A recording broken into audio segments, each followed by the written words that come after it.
Bananinha Eduardo Bolsonaro postou uma notícia reclamando sobre o altíssimo preço da gasolina no Acre. Só esqueceu de um detalhe: essa matéria foi justamente feita durante o governo do seu pai.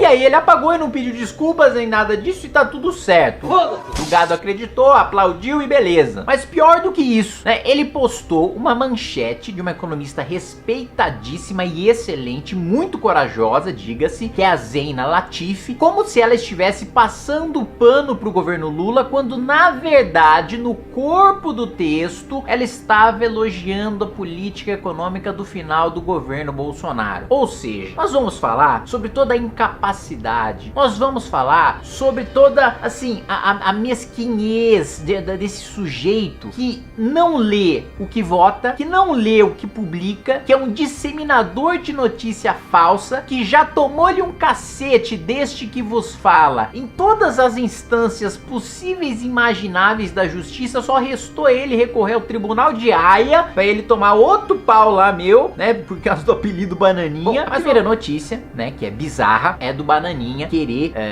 criticar a alta do preço da gasolina utilizando uma notícia do governo do seu pai. O sujeito nem lê a data da notícia, assim, ele não precisava nem ter lido o corpo da matéria, bastava ter visto a data. E aí apagou, não pediu desculpa, não se retratou. É a maneira, né, do bolsonarista de se fazer as coisas, né? Errou? Ah, não me interessa, apagou o erro, deixa o erro pra fora da história, né? Igual stalinista, né? Pô, virou traidor, vamos passar um Photoshop aqui e apagar a imagem desse sujeito da história. Pois muito bem. Quando ele poderia, vamos pegar um exemplo muito claro, foi uma coisa que eu falei. A Marina Silva deu um discurso esdrúxulo falando que aumentou o desmatamento agora no governo Lula porque os bolsonaristas estariam retaliando o governo Lula. Meu Deus! Era só o Bananinha pegar essa notícia e esculhambar, porque é o paradoxo do desmatamento, né? O desmatamento acontece porque o Bolsonaro é negligente, é leniente e deixa o desmatamento acontecer. Aí vem um governo que supostamente protege o meio ambiente e de repente o desmatamento começa a crescer por causa da retaliação em relação a madeireiros bolsonaristas. Então assim, é como se a lei de oferta e demanda não existisse, né? Entrou o governo Lula, de repente um europeu pensou: nossa, que vontade de comprar um mogno.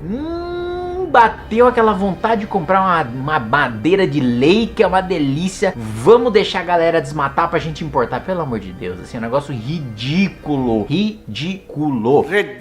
Fato é que o governo Lula está uma absoluta bagunça. E eu falo aqui um bastidor de Brasília pra vocês. Tem ministério do governo Lula que hoje só tem o ministro e o secretário do ministro, que não tem mais estrutura nenhuma. Tamanha é a desorganização do governo. Já falei várias vezes pra vocês. Nós estamos há várias semanas sem votar matérias de interesse do governo, porque o governo não tem maioria. E eu tenho falado isso há muito tempo. E o pessoal, não, passou a PEC da transição, tá, o governo tá abafando, não sei o que. Temos uma nova legislatura. Vamos lembrar que quem construía a maioria pro Bolsonaro era Arthur Lira com o orçamento secreto. Acabou o orçamento secreto. Ele construiu maioria pro Lula pra aprovar a tal da PEC da transição, do calote Argentina, etc e tal, com o orçamento secreto. Supremo tomou uma decisão correta.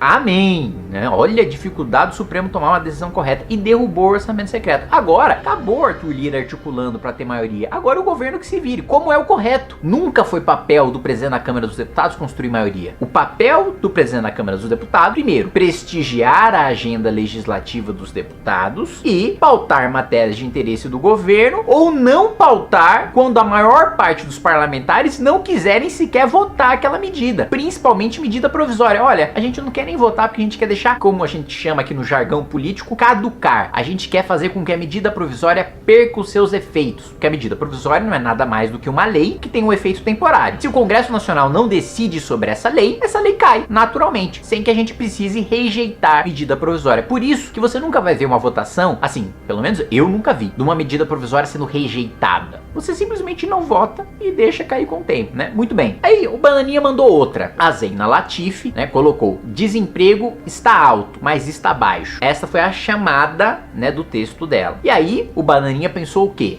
Bom, tem essa manchete. Essa manchete é do Globo. Aí primeiro, ele confunde o que é reportagem, o que é editorial. E aí eu concordo que o Globo e a Globo têm sido absolutamente parciais e militantes em defesa do governo Lula, com um colunista. O colunista, ele tem uma opinião que independe da opinião do jornal e que independe da visão que é passada pelo repórter e pelo jornalista. Aí primeiro, ele só leu a manchete, achando que era passação de pano pro governo Lula. No corpo da matéria, a Zena estava elogiando a política econômica do final do governo Bolsonaro. Ou seja, o sujeito só leu a manchete e atacou uma manchete em que a economista, absolutamente respeitada pelo mercado, estava defendendo a política econômica do governo do pai dele. Ou seja, o cara, eu conheço, gente, eu conheço, todo mundo aqui conhece, todo mundo conhece, mesmo os bolsonaristas falam pra mim de bastidor, né? Claro que eles não têm coragem de falar publicamente porque eles sabem que eles vão ser linchados, né, pelos bolsonaristas, porque os bolsonaristas têm essa política stalinista. Fez uma crítica, é traidor, vamos atrás dele, vamos destruir, e é isso aí. E é justamente nesse stalinismo deles, aliás, esse stalinismo deles que fez com que eles perdessem a eleição, fez com que eles se queimassem com muita gente que poderia ser aliado. Gente, eu não tô falando, às vezes o Bolsonaro tem uma briga com a imprensa, né?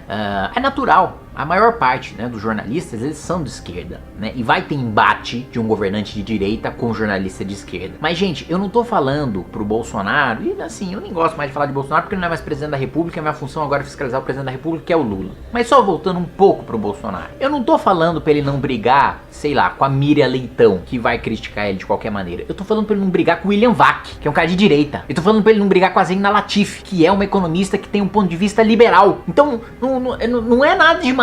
Não, eu tô falando pra ele não brigar com gente que deveria ser do campo dele, mas porque critica quando precisa criticar, é esmagado pela militância bolsonarista, quando não pelos próprios filhos do Bolsonaro, quando não ainda pelo próprio Bolsonaro. Mas, nos bastidores é outra história. Eles vêm e me falam, gente, todo mundo sabe que o Bananinha vota projeto sem ler. Todo mundo sabe que o sujeito marca lá presença, vem com seus 4, 5 seguranças, depois vai embora, né? Ou então chega numa comissão, xinga alguém, pega um recorte de vídeo e vai embora. Não produz legislativamente absolutamente nada, né? O triste é ver que o Bananinha tem culpa de muita coisa. Agora, ele não tem culpa de ter sido eleito, né? A população que colocou ele lá deu um recado claro: eu não me interesso se você gasta meu dinheiro público, eu não me interesso se você esbanja de privilégios, eu não me interesso se você não trabalha, eu não me interesso se você viaja o mundo com dinheiro público, eu não me interesso se você não produz nada do ponto de vista legislativo. Se você xingou uma deputada de esquerda, fez um recorte de 30 segundos e passou o resto da semana sem fazer absolutamente nada, isso me basta para eu te dar uma baita de uma votação. Esse é um ponto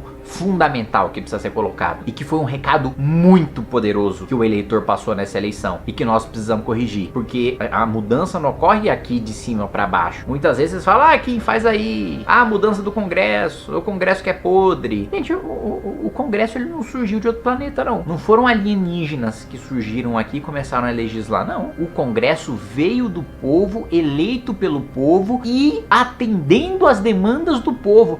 Mas a maior parte da população rejeita o Congresso Nacional, mas reelege, e quando não reelege, elege um sujeito que tem as mesmas práticas ou até piores do que o sujeito que perdeu a reeleição. Então, meus amigos, ou a gente aprende a ter um mínimo de senso crítico, de ao menos ler aquilo que nós estamos divulgando, publicando, legislando sobre, ou a gente vai continuar sendo um país medíocre, aliás, para baixo de medíocre, porque quando a gente para analisar Indonésia, quando a gente para analisar Uruguai, Paraguai, nós estamos ficando para trás do mundo em subdesenvolvimento. A gente já não tá ficando para trás de país desenvolvido, a gente tá ficando para trás de mundo subdesenvolvido. Então, a gente precisa correr muito só para ficar parado. Como dizia a Rainha de Copas do País das Maravilhas, aqui nesse reino se corre muito só para ficar parado. É isso que a gente tá precisando fazer. Porque se a gente fica parado e inerte, a gente tá devagarzinho ficando para trás. E cada vez mais rápido, com inteligência artificial, com automação, e vai nos restar o que o Harari já escreveu. E já deixou muito claro, inclusive, quando ele veio aqui na Câmara dos Deputados. País pobre,